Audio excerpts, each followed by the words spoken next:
Hello everyone, my name's Matt Johnston and welcome to The Interesting Times, a political comedy show from the UK.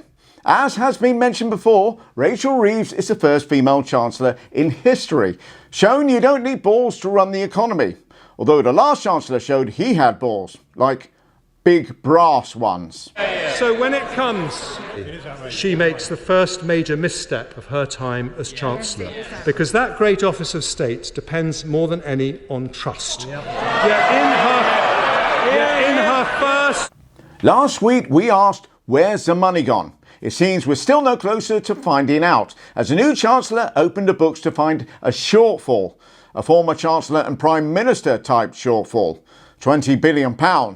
Not good. And the Labour Party weren't happy. £22 billion black hole in the public finances. Not in years to come, but this year.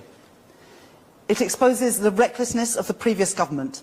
Cut taxes for pensioners, that they were going to change the rules on child benefit, all the while knowing there was already a £22 billion black hole in the public finances. I've done more in 3.5 weeks to get a grip of our public finances than the previous government did in 14 years.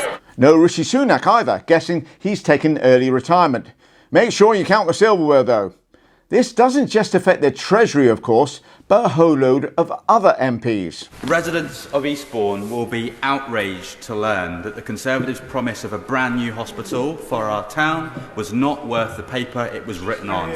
Britain has dropped out of the top 10 countries for manufacturing for the first time since the Industrial Revolution. The outgoing Conservative government will go down in the history books as one of the most damaging administrations our country has seen, and today's statement has thrown that picture into even more stark relief. There was £9.9 billion spent on PPE has been written off. It's not just her predecessor as Chancellor, but every member of the last cabinet that is complicit in this cover-up. You've done a bad thing. Don't worry though, Tories, it'll all be absolutely fine. We just need a really good defence. That we're the party of low taxes. Not that one. Look, let's just make sure we all have our stories straight, right? When it comes to these estimates, the Honourable Lady cannot claim that when permanent secretaries were signing off these estimates over the weekend, I assume, that they didn't know about these supposed holes. So if so, and they did sign them off with holes in it, it'd be a breach of their legal duties. So we should be investigating them, or we should be apologising to them for throwing them under the bus today. Civil servants, good. Only one problem with that. The civil servants, as the name suggests, serve you. She says, Mr. Speaker, the information is new. But she herself told the Financial Times, you don't need to win an election to find out the state of public finances, as we've got the OBR now. Yes, the Office of Budget Responsibility. Don't think you'll get much past them. The Shadow Chancellor said the books were open and the Office for Budget Responsibility had audited the government's figures shortly before the election. However, the chair of the OBR has today published a letter confirming he intends to launch a review into the preparation of the March forecasts, and that we were made aware of the extent of these pressures at a meeting with the Treasury only last week. Unless they didn't know about it, of course. OK, anything else? The Chancellor quoted Paul Johnson earlier of the Institute for Fiscal Studies, but she actually omitted the end of his comments.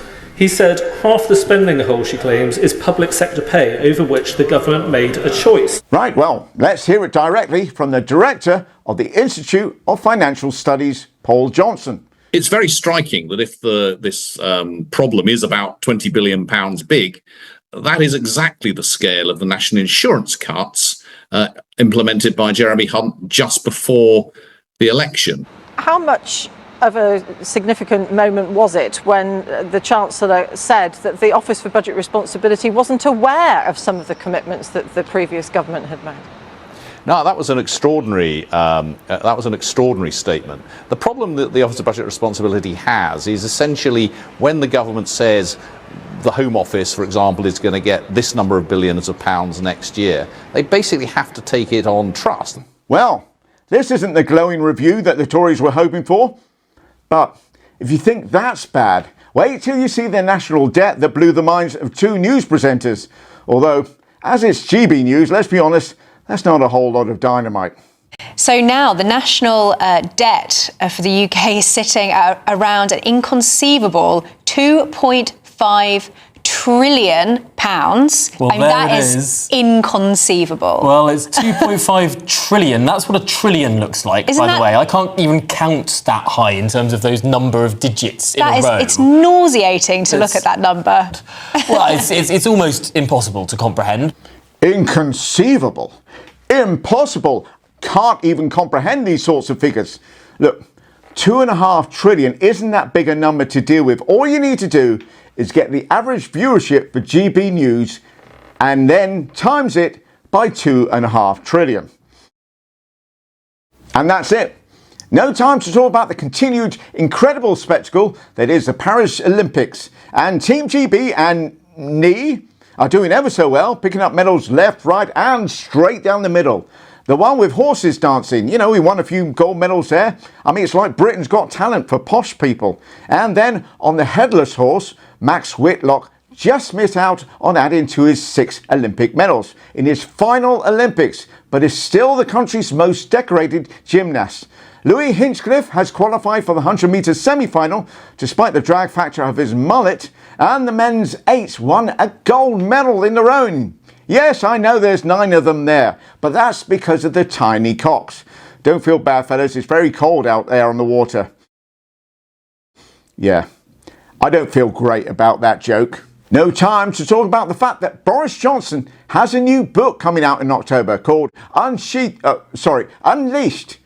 Big dog, more like shaggy dog. See, that joke works on several different levels. See, 1, he likes sex, so it's like a shaggy dog. 2, he likes to tell lies, so this would be full of shaggy dog stories. And 3, he looks like a shaggy dog. Oh, and 4, someone always has to come along after him to clean up his shit. No time to talk about... I feel like I'm almost in Alice in Wonderland's world when it comes to listening to the opposition benches responding to this piece of legislation.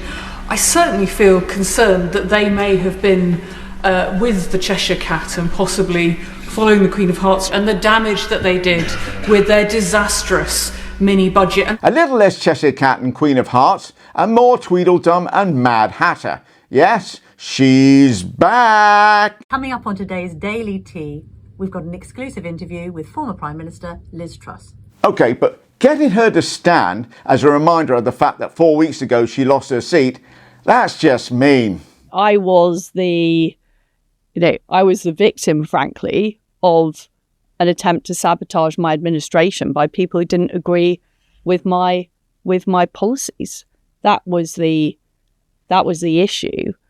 And what I'm saying and why I'm speaking out now is, unless we fix this accountability problem we have in Britain, we're not going to be able to get proper Conservative policies. We've got accountability. We had an election 4 weeks ago. The Conservatives, who you were the leader of, got voted out of office. And the Conservative candidate for South West Norfolk, which is you, was voted out. The only victim here was reality for that longer than ever seemed possible 49 days. Thank you all so much for watching, and if you have enjoyed these videos, then please like, subscribe, share and hit all the notifications bell, and I'll see you all soon. Take care.